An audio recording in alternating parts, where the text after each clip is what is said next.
बुढ़ापे में माँ बाप को आज से कौन सी दो चीजों की उम्मीद नहीं रखनी चाहिए। मित्रों, बहुत समय पहले की बात है, किसी गांव में व्यक्ति रहता था। उस व्यक्ति के घर में ईश्वर का दिया हुआ सब कुछ था। खूब रुपया, पैसा, धन दौलत, मान सम्मान, सब कुछ होने के बाद भी वह दंपत्ति दुखी रहता था। उसके दुख का कारण था कि ईश्वर की कृपा से उसके घर में सब कुछ था, लेकिन कोई संतान नहीं थी। इस बात को लेकर दोनों पति पत्नी अक्सर चिंतित रहते थे। इस तरह दोनों पति पत्नी को एक साथ रहते हुए 10 साल गुजर जाते हैं, लेकिन उनके घर में कोई संतान नहीं होती है। वह व्यक्ति अपनी पत्नी को अच्छे से अच्छे डॉक्टर को दिखाता है, अच्छे से अच्छे अस्पताल में जाकर वह अपनी पत्नी का इलाज कराता है। पवित्र तीर्थ स्थानों पर जाकर मनौती मानता है, मंदिरों गुरुद्वारों में जाकर माथा टेकता है। तब कहीं जाकर शादी के 15 साल बाद उसकी इच्छा पूरी होती है। ईश्वर की कृपा से उस व्यक्ति की पत्नी को एक पुत्र प्राप्त होता है। अस्पताल में बच्चे का जन्म होता है। पुत्र की बात सुनकर वो खुश हो जाता है। बच्चे की साफ सफाई के बाद उस अस्पताल की नर्स जब उनके पुत्र को लेकर उनके पास पहुंचती है तो दोनों पति पत्नी पूछने लगते हैं कि हमारी संतान कैसी है, कोई दिक्कत तो नहीं है। दोनों पति पत्नी की इन बातों को सुनकर नर्स उस व्यक्ति की पत्नी से कहने लगती है कि बहन जी, आपको जो पुत्र हुआ है वह सुंदर है, बढ़िया है, लेकिन एक कमी है। नर्स के मुंह से जब बच्चे की मां यह सुनती है कि कमी है तो वह चिंतित हो जाती है। नर्स कहती है, घबराने की कोई बात नहीं है बहन जी, जो तुम्हें पुत्र हुआ है वह सुंदर है, स्वस्थ है। वैसे कमी है, उसकी एक आंख नहीं है तुम्हारा पुत्र एक आंख से काना है, वर्ष यही कमी है। वाकई सब ठीक है। जब उस माँ को यह पता चलता है कि मेरे बेटे की गई एक आंख नहीं है मेरा पुत्र एक आंख से काना है, तो वो माँ रोने लगती है और अपने पुत्र को सीने से लगा लेती है और कहने लगती है, कोई बात नहीं, मेरे पुत्र की एक आंख नहीं है तो क्या हुआ, एक तो सही है ही जैसा भी है, पर यह तो मेरे जिगर का टुकड़ा है, मेरे लिए दुनिया का सबसे सुंदर मेरा पुत्र है। माँ के लिए सभी संतानें बराबर होती है, चाहे कोई काला कुरूप हो, चाहे कोई गोरा। माँ कभी अपने बच्चों का शरीर नहीं देखती, उनकी आत्मा से जुड़ी होती है। उस बालक को देखकर कहती है, कितना सुंदर है मेरा बच्चा। मित्रों, स्मारकीय इन बातों को सुनकर नर्स की आंखों में भी पानी आ जाता है। बोनस सोचने लगती है, यदि परमात्मा को संतान का सुख देना ही था तो दोनों आंखें दे देता तो क्या चला जाता। माँ कहने लगती है, कोई बात नहीं, जैसा भी है आखिर है तो मेरा ही बेटा, पर आज उसकी दोनों आंखें सलामत होती तो और भी अच्छा होता। दोनों आंखों के साथ मेरा पुत्र कितना सुंदर लगता। मार्केट इन बातों को नर्स सुनती है तो वो कहने लगती है कि बहन जी, यदि तुम चाहती हो कि तुम्हारे पुत्र की दोनों आंखें हो तो ऐसा भी हो सकता है। जब माँ को पता चलता है कि उसके बच्चे की दोनों आंखें लग सकती है तो वो कहने लगी, बहन है, यह कैसे संभव है। तो नर्सों ने बताते हुए कहती है कि ऐसा हो तो सकता है, उसके लिए इन दोनों में से रहे थे किसी एक को अपनी आंख देनी होगी। तुम्हारे पुत्र की दोनों आंखें ठीक हो जाएंगी। मित्रों, नर्स की इन बातों को जब वह व्यक्ति सुनता है तो कहने लगता है, कोई बात नहीं सिस्टर, हमारे पुत्र की एक तो सही सलामत है कि हमारा पुत्र एक आंख से ही दुनिया देख सकता है, दूसरी आप इसे लगाने की कोई जरूरत नहीं, हमारा पुत्र जैसा भी है अच्छा है। मैं अपनी आंखें दान नहीं कर सकता क्योंकि मेरा घर है, मेरी मेहनत मजदूरी पर चलता है। जब मेरी दोनों आंखें नहीं होंगे तो कैसे मैं अपने परिवार को पाल पाऊंगा, कैसे इस बच्चे का खर्च उठा पाऊंगा। यह तो तभी संभव है जब मेरी दोनों आंखें ठीक होगी, मैं पिता होगा और पत्नी और बच्चों को पालने का भार मेरे कंधों पर है। वही बात मेरे बच्चे की एकाकी, तो यह सब परमात्मा की भेद है। ईश्वर ने जिसे जिस रूप में भेजा है वह उसी रूप में ठीक है। मित्रों, पिता ने तो साफ इनकार कर दिया, लेकिन माँ तो माँ होती है। वो कहती है, यदि ऐसा हो सकता है तो मैं अपनी एक आंख अपने पुत्र को देना चाहती हूँ। मेरा क्या, मुझे तो घर पर ही रहना है, लेकिन मेरे बेटे को अपना पूरा जीवन काटना है, इसलिए बहल जी मैं अपनी एक आंख अपने पुत्र को देना चाहती हूँ। जब वह व्यक्ति अपनी पत्नी से कहता है, किस तरह तो तुम काने हो जाऊंगा, तो वो माँ कहती है, मुझे मंजूर है। कि मैं कहानी हो जाऊं, लेकिन मैं अपने पुत्र को दोनों आंखों के साथ देखना चाहती हूँ। मेरी एक आंख ले लो। और मेरे बेटे को लगा था मेरे बेटे की जब दोनों आंखें होंगे तो दोनों आंखों के साथ वो कितना सुंदर लगेगा।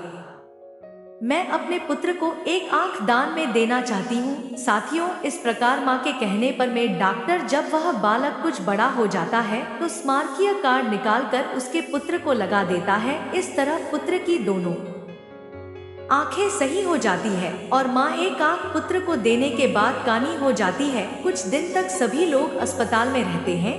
जब दोनों माँ बेटे स्वस्थ हो जाते हैं तो अस्पताल से माँ बेटे को छुट्टी मिल जाती है। इस प्रकार वह व्यक्ति अपनी पत्नी और बेटे को लेकर अपने घर आ जाता है और दोनों पति पत्नी मिलकर अपने पुत्र का पालन पोषण करने लगते हैं।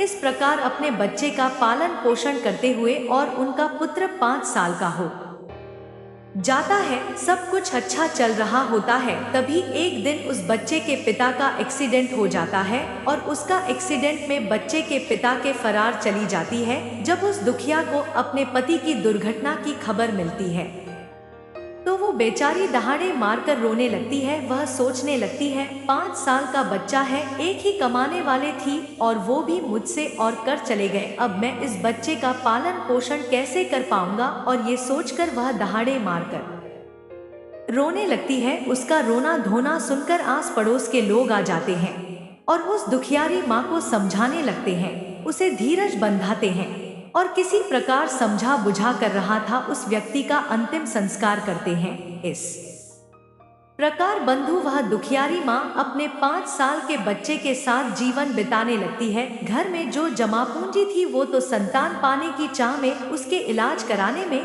पहले ही खर्च हो चुकी थी। पति की मृत्यु के बाद जो भी बसता है वह पति के अंतिम संस्कार में चला जाता है। इस प्रकार वो माँ दूसरों के घरों में चूल्हा चौका करके दूसरों के घरों में बर्तन मांज कर अपने पुत्र का पालन पोषण करने लगती है। ब्रह्मा दूसरों के घरों में झाड़ू पोछा करती है, दूसरों के घरों में बर्तन मांजती, लेकिन अपने पुत्र के लिए कोई दुख तकलीफ नहीं होने देती। वह दूसरों के घरों में नौकरानी बनकर पैसे कमाती, अपने पुत्र को खेलने के लिए सुंदर सुंदर खिलौने लेकर आती, अपने पुत्र को अच्छे अच्छे वस्त्र पहनाते, हर समय अपने अच्छे के साथ साये की तरह बनी रहती थी। जब बेटा थोड़ा और बड़ा हो जाता है, जब उसकी अवस्था 6 साल की हो जाती है तो एक दिन वह माँ अपने बेटे को लेकर एक स्कूल में पहुंचती है और उस स्कूल के प्रधानाचार्य से विनयपूर्वक कहती है कि बाबूजी, मुझे अपने बेटे का तुम्हारे स्कूल में दाखिला कराना है। साथ ही वो माँ जिस स्कूल में अपने बच्चे को एडमिशन कराने जाती है वो स्कूल उस क्षेत्र का एक माना हुआ विद्यालय होता है। स्कूल में अमीर लोगों के बच्चे पढ़ते थे। जब उसे स्कूल का प्रिंसिपल फटे पुराने कपड़े में उसकी माँ को देखता है तो सोचने लगता है कि बच्चा तो सुंदर है, लेकिन माँ कपड़ों से ऐसी लग रही है जैसे कोई भी कायल हो। ये बेचारे कहाँ से इस बच्चे की कापी किताबें और इतनी महंगी फीस भरपाई की, इसलिए को समझाते हुए उस बच्चे की माँ से कहता है कि पहली हमारे स्कूल की फीस को ज्यादा है, हमारे स्कूल में अमीरों के बच्चे पढ़ते हैं, इसलिए बेहतर होगा आप अपने बच्चे का एडमिशन किसी सरकारी स्कूल में करा दें। प्रिंसिपल की इन बातों को सुनकर माँ कहने लगती है कि सजी, आप पैसों की चिंता मत करिए, आपकी जो भी हुआ करेगी उसे मैं समय से जमा कर दिया करूंगी। मेरा इकलौता बालक है और मैं चाहती हूँ कि मेरा बच्चा पढ़ लिख कर कलेक्टर बन जाए, इसलिए मैं इसे तुम्हारे स्कूल में लेकर आई है। मित्रों, वो प्रिंसिपल जब उस माँ की इन बातों को सुनता है तो बाकी की बातों को सुनकर वो बहुत ही प्रभावित होता है और उस बच्चे की माँ से कहता है, ठीक है बहन जी, यदि तुम जिद करती हुई तो हम तुम्हारे बच्चे को रख लेते हैं। इस प्रकार 6 साल के बच्चे का एडमिशन एक प्राइवेट स्कूल में हो जाता है और वह बालक को स्कूल में पढ़ने जाने लगता है। पहले माँ 5 घरों में चूल्हा चौका करके अपने गुजर कर लेती थी, वहीं अब अपने पुत्र के एडमिशन के बाद अपने पुत्र की पढ़ाई की खातिर 10 घरों में चूल्हा चौका करने लगे। ओमा दूसरों के घरों में चूल्हा चौका करके अपने पुत्र को पढ़ाने लिखाने लगती है। पढ़ते पढ़ते वो पुत्र जब 5वीं कक्षा में आ जाता है। जब उसकी अवस्था 10 साल की हो जाती है तो एक दिन स्कूल के सभी बच्चे मिलकर उस बालक को चुराने लगते हैं।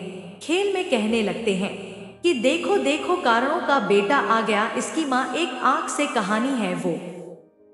लड़का जब अपने सहपाठियों की इन बातों को सुनता है तो क्रोध में भर जाता है। उसे बहुत बुरा लगता है। जब स्कूल की छुट्टी होती है तो छुट्टी के समय में हमेशा की तरह उसकी माँ उसे लेने आती है। आज भी वो एक आंख से अंधी माँ अपने बेटे को स्कूल पर लेने आई थी तो वह लड़का अपनी माँ से कहता है कि है माँ, कल से तो मुझे स्कूल छोड़ने बताना मत, बुलाने आना। जब माँ पूछती है कि पुत्र क्या बात हुई, तुम ऐसा क्यों हो रही हो, तो लड़का कहने लगता है कि माँ तुम्हारी सूरत ठीक नहीं है, तुम एक आंख से कहानी होगी। तुम जब मेरे साथ स्कूल में आती हो तो मेरे साथ के लड़के मेरा मजाक उड़ाते हैं और तुम्हारी वजह से मुझे शर्मिंदा होना पड़ता है।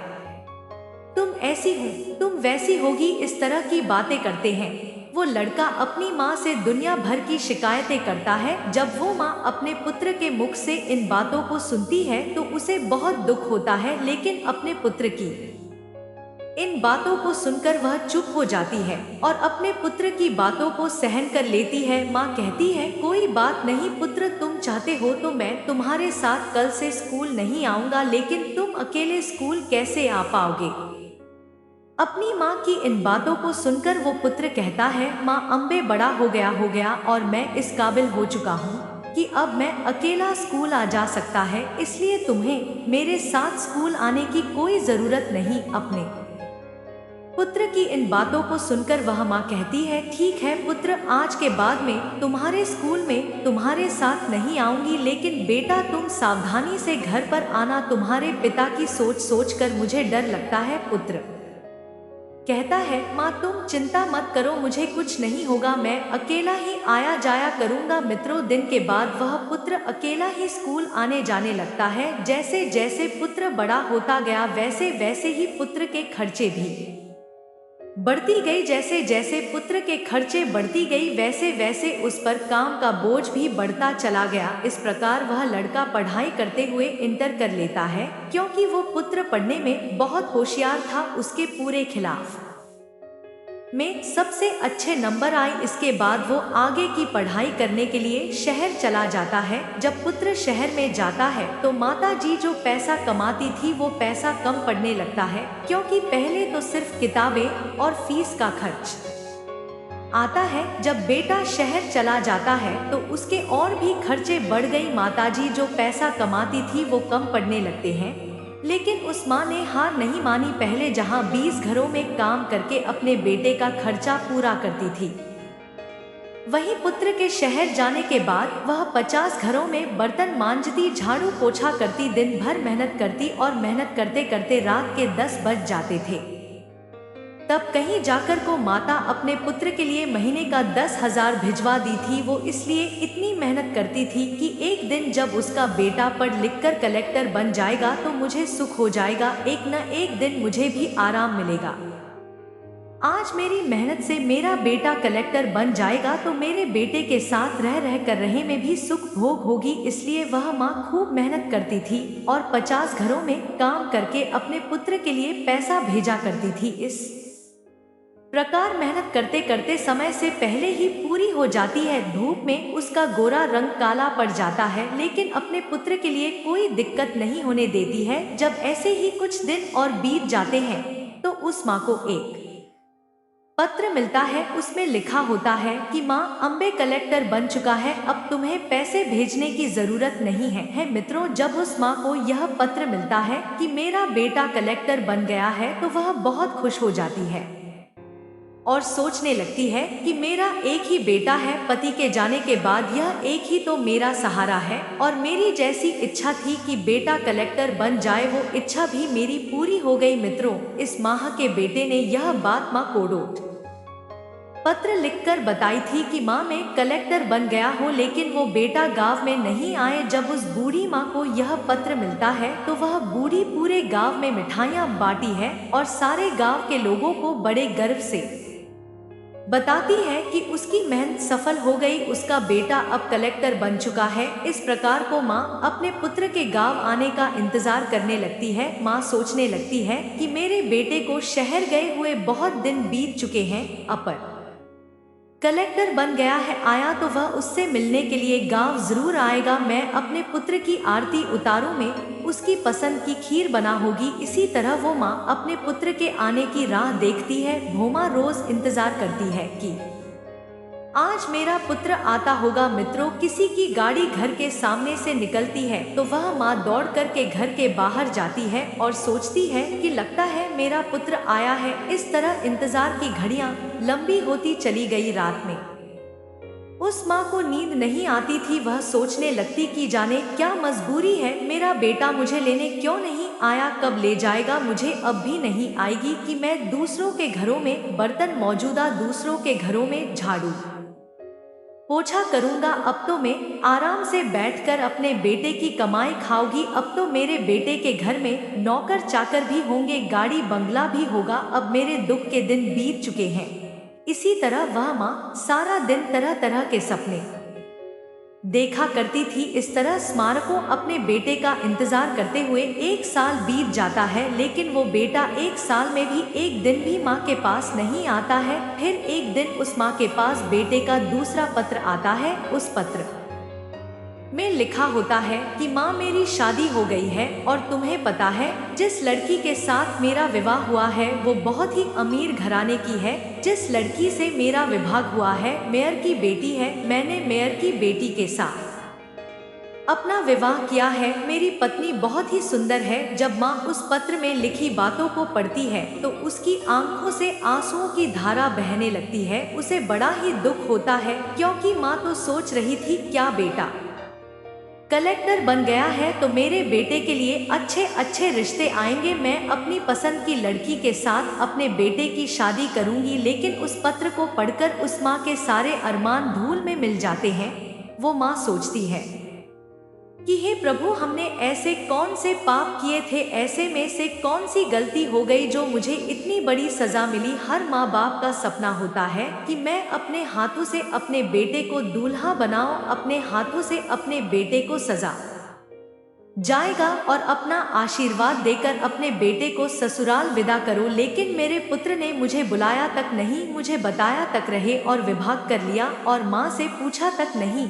मैंने यही दिन देखने को अपने पुत्र को पढ़ा लिखा कर इतना बड़ा किया था। इसके लिए मैंने इतनी मेहनत मजदूरी की, दूसरों के घरों में झूठे बर्तन मांझी, मेहनत मजदूरी करके पढ़ाया लिखाया, उसे इस लायक बनाया। क्या मेरा इतना भी अधिकार नहीं था जो मुझे मेरे पुत्र ने अपनी शादी में भी नहीं पूछा। साथ ही करने के बाद पत्र लिखकर बता रहा है कि माँ, मैंने शादी कर दी। मित्रों, यह सोचकर वह माँ पूरी रात आंसू बहाती रही। इतना होने के बाद भी माँ अपने पुत्र को दुआएं देती रही, रोते रोते सो जाती है। फिर भी उस माँ के बहुत से अपने बेटे के लिए आशीर्वाद ही निकलता है। कहती है, कोई बात नहीं बेटा, तुमने बिना बताए शादी कर लेगा, लेकिन मेरा आशीर्वाद तुम्हारे साथ है। अब माँ सोचती है कि मेरे पुत्र ने विवाह तो कर दिया, उसकी पत्नी आ गया, अब हो सकता है कि मेरा बेटा और बहू दोनों मिलकर मुझसे मिलने मेरे घर आए। मैं अपनी बहू को देखोगी, बहू मेरे पैर दबाए, मैं अपने बेटे की बहू को आशीर्वाद दूरी या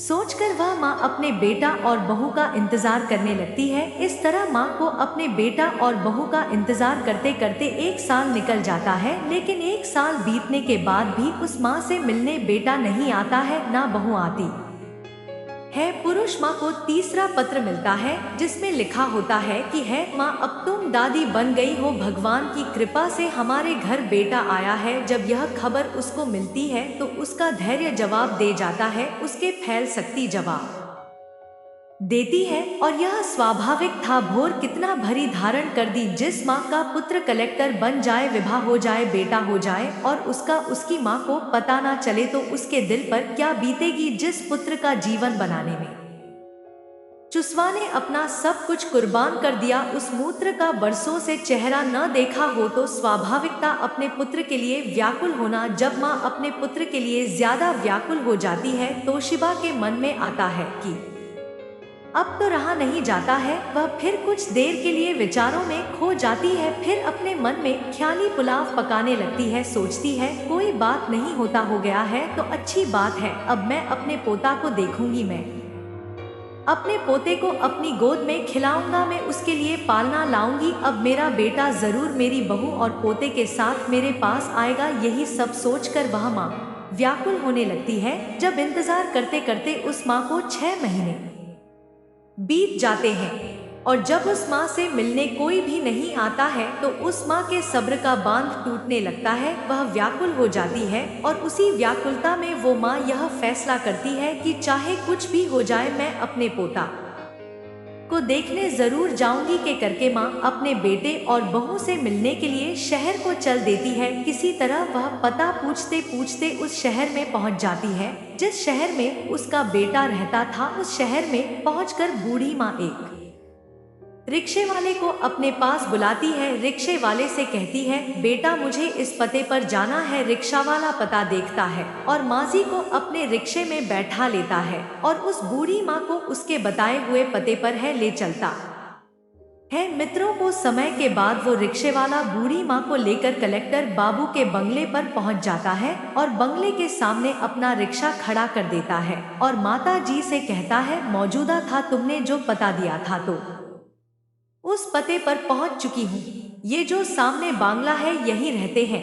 कलेक्टर व माजी उस रिक्शे वाले को किराया देती है और अपना झोला उठाकर बंगले की तरफ कुचल देती है। माँ की नजर जब कलेक्टर साहब के बंगले पर पड़ती है तो वह खुश हो जाती है। वो देखती एक सुंदर आलीशान बंगला बना हुआ है। बंगले के सामने चमचमाती गाड़ी खड़ी है और दरवाजे पर चपरासी बैठे हुए। यह देखकर उस माँ को बड़ी खुशी होती है कि कितने सुंदर घर में मेरा बेटा रहता है। माँ उस थैले को लेकर जिसमें अपने पोते के लिए खिलौने के लिए साड़ियाँ और कुछ मिठाइयाँ लेकर आई थी, जब उस थैला को लेकर वो माँ बंगले के अंदर जाने लगती है, जैसे ही बंगले के अंदर घुसने के लिए होती है तो गेट के पास खड़े एक चपरासी की नजर उस पर पड़ती है। चपरासी देखता है कि फटे पुराने कपड़े पहने एक काली कलूटी बुढ़िया गया जो एक आपसे कहानी है घर के अंदर बड़ी चली जा रही है। जब उसे पाई उस महिला कोडो देखता है तो कहने लगता है कितने किससे मिलना है, इस तरह अंदर कहाँ चली जा रही है। सिपाही के जब यह सब तो उस माँ के कानों में पड़ते हैं तो वह ठिठक कर रुक जाती है और चपरासी से कहती है गई है यहाँ पर मेरा बेटा रहता है, मेरे बेटे का पुत्र हुआ है, इसलिए मैं अपने पोता को देखने आई है। चपरासी उस माँ को डांटते हुए कहता है बुढ़िया कभी अपनी शक्ल देखी है? तुम्हें पता है कि यह किसका बंगला है? यहाँ के कलेक्टर साहब का बदला है। तब माँ कहने लगती है मुझे पता है यह कलेक्टर साहब का बंगला है और जो तुम्हारे कलेक्टर साहब है वही मेरे पुत्र हैं। वह सिपाही कहने लगता है यह बढ़िया लगा, तुम गांव देहात की महिला, न तुम्हारे कपड़े ठीक है न तुम्हारी सर्कल ठीक है। कलेक्टर साहब तुम्हारे बेटे कैसे हो सकते हैं? जब यह तकरार पास में खड़ा हुआ एक दूसरा चपरासी सकता है तो वो भी उस माँ के पास पहुँच जाता है। जब उसे पता चलता है कि बुढ़िया कह रही है कि वो कलेक्टर साहब की माँ है तो वो सिपाही उनसे पूछने लगता है कि हेमा आपके पास कोई प्रमाण है जिससे हम पता कर सकेगा कि तुम हमारे कलेक्टर साहब की माँ हो? जब माँ उस दूसरे से पाई किन बातों को सुनती है तो तुरंत भी अपने साड़ी के पल्लू में बंधा हुआ वो पत्र चपरासी को दिखाती है। दो उसके पुत्र ने अपनी माँ को भेजे थे। जब चपरासी उस पत्र को खोलकर देखे हैं और भेजने वाले का पता देखते तो उर्फ भूरी बाई से माफी मांगने लगते हैं और कहते हैं यह माँ हमें माफ कर दो, हमें नहीं पता था कि तुम कलेक्टर साहब की माँ हो। मैया कहती है चलो कोई बात नहीं, मैं तुम्हें माफ किए देती हूँ। मुझे बताओ कि मेरा बेटा बहू कहाँ पर है? वह चपरासी दूर से इशारा करते हुए कहता है कि ऊपर जो कपड़ा दिख रहा है वह तुम्हारे बेटे का कमरा है और वो अभी समय घर पर ही है। अब को माँ अपना सामान तो नीचे रख देती है कि सामान को तो मैं बाद में ले जाऊंगी, पहले अपने पोता को देख लेती हुई बॉल को देख लेती हूँ। मित्रों को माँ अपने पोता को देखने के लिए जल्दी जल्दी सीढ़ियाँ चढ़कर के घर के अंदर जाती है। जैसे ही वो माँ घर के अंदर आती है तो क्या देखती है?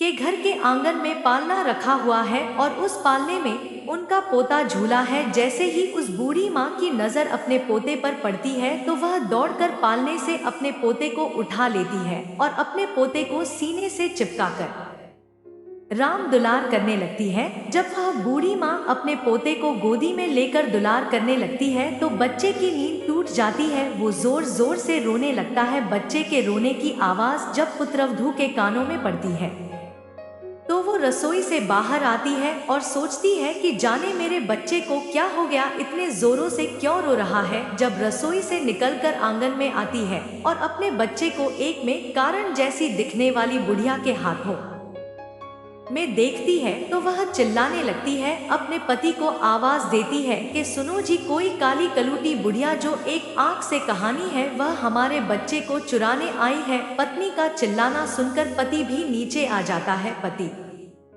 के आते ही बहू अपने बच्चे को माता जी से छीनकर अपने सीने से लगा लेती है और अपने पति से कहती है कि कैसे तुम में चपरासी रखवाली पर रखे हैं, कोई भी हमारे घर में घुसा चलाता है। देखो ना, यह कारण बुढ़िया हमारे बच्चे को चुराने आ गई। बूढ़ी माता जी कहती है कि बहू मैं चोर नहीं हूँ, तुम्हारी सास हुआ और यह तुम्हारे पास जो खड़ा है वो मेरा बेटा है। जाएगा तुम्हारी गोदी में जो खेल रहा है वो मेरा पोता है। मैं पहला पोते को चुराकर कहाँ ले जाऊंगा। जब बहुल माता जी की इन बातों को सुनती है तो अपने पति से कहती है कि बुढ़िया क्या कह रही है, क्या सच में यह बेकार तुम्हारी माँ है क्या? ऐसे ही भिखारी परिवार में तुमने जन्म दिया है। मुझे पहले तो कभी आपने बताया नहीं कि तुम्हारी कोई माँ भी है। जब बेटा अपनी पत्नी की बातों को सुनता है तो कहने लगता है कि गुड़िया झूठ बोल रही है, यह मेरी माँ नहीं है मेरी माँ तो अब इस दुनिया में ही नहीं है।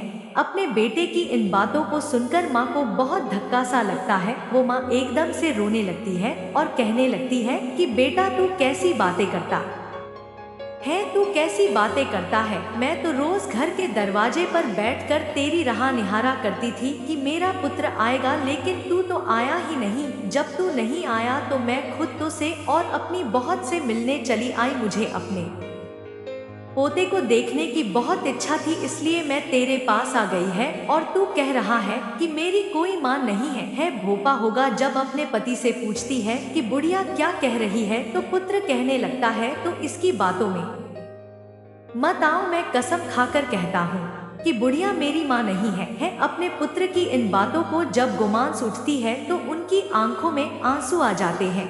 वह सोचने लगती है कि जिस बेटे को मैंने मेहनत मजदूरी करके पढ़ाया लिखाया कलेक्टर बनाया, वही बेटा दल के नशे में पद के नशे में मुझे पहचानने से इनकार कर रहा है। वो कसम खाकर भी यह मानने को तैयार नहीं है कि मेरी माँ है, जो पुत्र मेरे जीने का सहारा था, जिसके लिए मैं अभी भी जिंदा होगा, जिसके लिए मैंने अपनी जवानी को कुर्बान कर दिया। वह कहना है कि बुढ़िया झूठ बोल रही है, यह मेरी माँ नहीं है। इस संसार में एक ही सहारा था, आज वो भी छूट गया। वह समझ जाती है कि मेरे पुत्र ने बड़े घर की बेटी के साथ विवाह किया है, मेरा बेटा बड़े पद पर पहुंच गया है, इसलिए मुझे पहचानने से इनकार कर रहा है। माँ ने कहा बेटा कोई बात नहीं, मुझे लगा कि तुम मेरा बेटा होगा, इसलिए मैं तुम्हारे पास चली आई, क्योंकि तुम्हारे जैसा एक मेरा बेटा है जिसे मैंने मेहनत मजदूरी करके कलेक्ट्रेट बनाया है, जो मेरे जीने का सहारा था। लेकिन अब मुझे पक्का यकीन है कि तुम मेरे बेटा नहीं हो सकते, मुझसे गलती हो गई। और इतना कहकर वह रोते रोते घर की सीढ़ियों से नीचे उतरने लगती है और सोचने लगती है कि बुढ़ापे में एक ही सहारा था और वो भी आज वो से छूट गया। अब किसके सहारे में जियो? में एक आस थी, वो भी टूट गई। उस माँ की अंतरात्मा से आवाज आती है कि जिसे हम हर समझे थे गला अपना सजाने थे, वही अभिशाप बन बैठा हमें ही काट खाने को। जिसे आप जीवन की खुशी समझते थे, जिसको हमने अपने जीवन जीने का अधिकार माना था, जो जीवन की नैया को पार लगाने वाला था, वही इस जीवन नैया मझधार में दोबारा है। तो फिर किसी शिकवा शिकायत करना नहीं बनता है। साथ ही इस प्रकार रोते रोते माँ भारी कदमों से नीचे उतरने लगती है। अब उनके मन में एक भावना होती है कि जब बेटे ने मुँह मोड़ लिया तो अब जीकर मैं क्या करूंगी, अब बेटा नहीं रहा था, जीवन का क्या होगा। इस प्रकार को माँ अपने बेटे के घर से बाहर निकल जाती है और मेन गेट के बराबर जो चपरासियों का कमरा था वहां पहुंच जाती है और एक चपरासी को अपने पास बुलाकर कहती है, बेटा मुझे 4 लाइन का पत्र लिखवाना है, क्या तुम मेरे लिए इतना कर सकते हो। क्योंकि चपरासियों को तो पहले ही पता था कि बूढ़ी औरत कलेक्टर साहब की माँ है, इसलिए वह तुरंत ही कागज कलम ले आता है और पूछने लगता है कि बताओ बाजी मुझे क्या लिखना है। इस तरह बूढ़ी माता जी बोलती जाती है और वो चपरासी लिखता जाता है। जब पत्र पूरा लिख जाता है, माँ उस चपरासी से कहती है, बेटा मुझे बहुत जोर की प्यास लगी है, क्या तुम मेरे लिए थोड़ा पानी ला सकते हो। मित्रों, उस माँ के कहने पर चपरासी तक बूढ़ी माँ के लिए पानी लेने चला जाता है। पूर्णिमा अपनी साड़ी का फंदा पंखे में डालकर आत्महत्या कर लेती है। जब चपरासी पानी लेकर वापस लौटता है तो कमरे का नजारा देखकर हैरान रह जाता है। चपरासी देखता है वह माताजी आई थी को फांसी के फंदे पर झूल रही है। तुरंत ही को जाकर यह खबर कलेक्टर साहब को देता है। इस खबर को सुनकर वह पति पत्नी दौड़े दौड़े घटना स्थल पर आते हैं।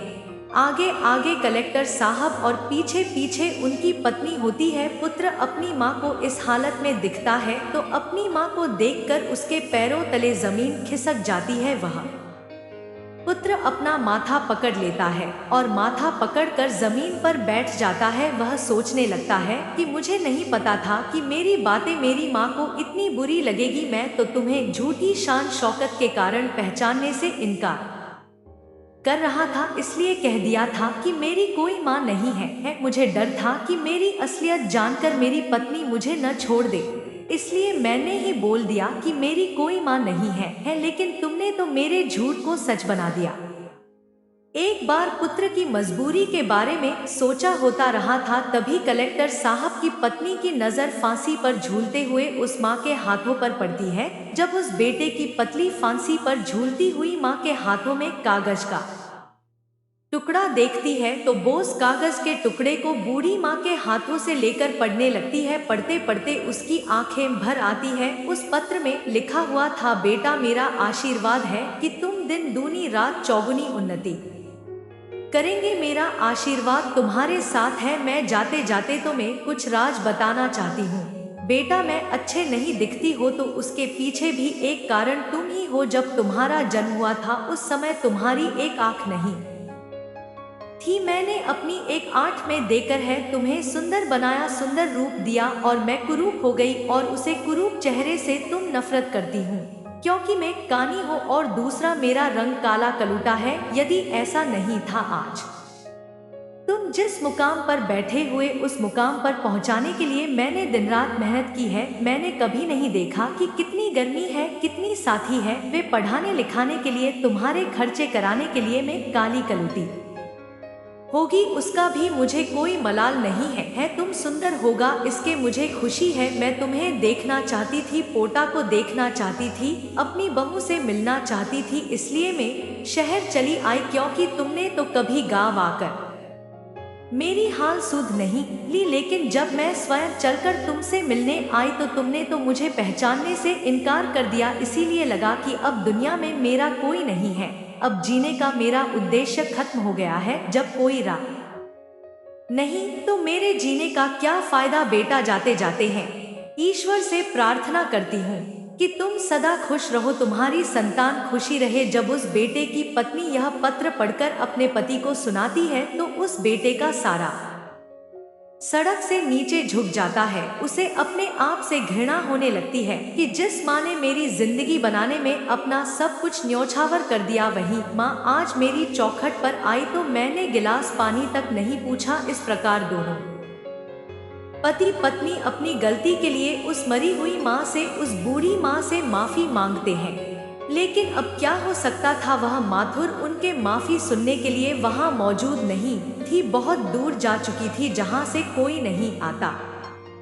कलेक्टर साहब के जीवन में सिर्फ पछताना ही रह गया। कैसी विडंबना है, कुछ के जीवन में माँ नहीं होती तो वे सारे जीवन माँ के लिए तरसते हैं और जिसके जीवन में माँ होती है तो वह माँ की कद्र नहीं करते। पत्नी और बच्चे दोबारा मिल सकते हैं पर माँ द्वारा नहीं मिल सका। मित्रों, एक संतान ही माँ बाप के जीने का सहारा होती है, बुढ़ापे की लाठी होती है। ऐसे में जब बेटा ही अपने धन के नशे में से अपने पद के नशे में माँ बाप को पहचानने से इनकार कर देता है या अपने माता पिता को भुला देता है या घमंड में आकर उनका अपमान कर देता है, तो दुनिया में माँ बाप को सबसे बड़ा दुख ऐसे ही बेटों से होता है। माता पिता अपनी संतानों का भविष्य बनाने में, उन्हें सफल बनाने में अपना पूरा जीवन खपा देते हैं और जब वही सतारा धर पद के नशे में अपने माता पिता का अपमान करती है तो उन्हें बहुत ही पीड़ा होती है। इसलिए आप सभी से अनुरोध है, यदि आपके माता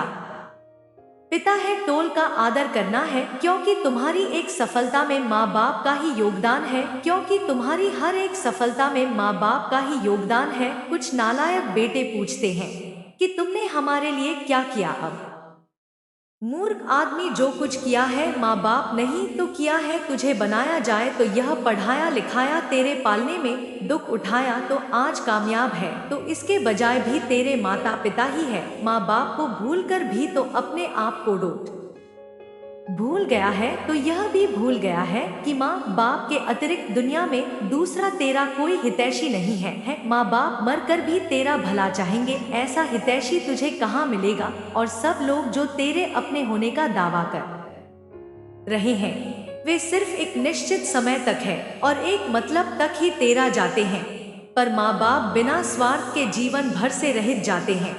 पर माँ बाप बिना स्वार्थ के ही जीवन भर तेरा हित चाहते हैं। मित्रों, एक पुत्र को जन्म देने में के स्त्री अपनी सुंदरता को खो देती है, लेकिन वही पुत्र जब बड़ा होता है, जब उसकी शादी हो जाती है, तो वही पुत्र अपनी पत्नी की सुंदरता में अपने माँ बाप को खो देता है। माँ बाप अपनी संतान के सुखों के लिए सब कुछ न्यौछावर कर देते हैं, लेकिन जब हम बड़े हो जाते हैं, कुछ देने के काबिल हो जाते हैं, तो हम क्या देते हैं? सिर्फ मासूम लाचारी, बेबसी, अकेलापन। मित्रों, मेरी इस बात को एक बार सोच का जरूर देखना। हो सकता है आपके को सोच बदल जाए। दो संतान माँ बाप को सिर्फ इसलिए भुला देती है कि उनकी वेशभूषा को देखकर आपके दोस्तों में आपकी वैल्यू कम हो जाएगी, तो ये उनकी सबसे बड़ी भूल है। उम्र के इस पड़ाव पर पहुंचने के बाद आपकी और आपके दोस्तों की भी यही हालत होगी। आपके में रूप और जवानी इसी तरह की हो जाएगी, आपके भी उस रूप को देखकर लोग आपसे नफरत करने लगेगी। जवानी में माँ बाप को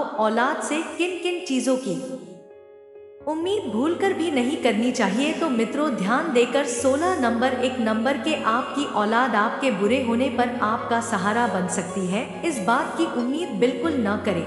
इसलिए पहले से ही अपने आप को मजबूत बनाकर रखें, अपने आप को स्वयं संभालने में सामर्थ्यवान बनाएं, कुछ जमा पूंजी इकट्ठी करके रखें और हाथ का हुनर सीख लें तो और भी सोने पर सुहागा है। नंबर 2 पर कभी इस बात का भ्रम न पालें कि आपकी संतान आपको नहीं भूलेगी।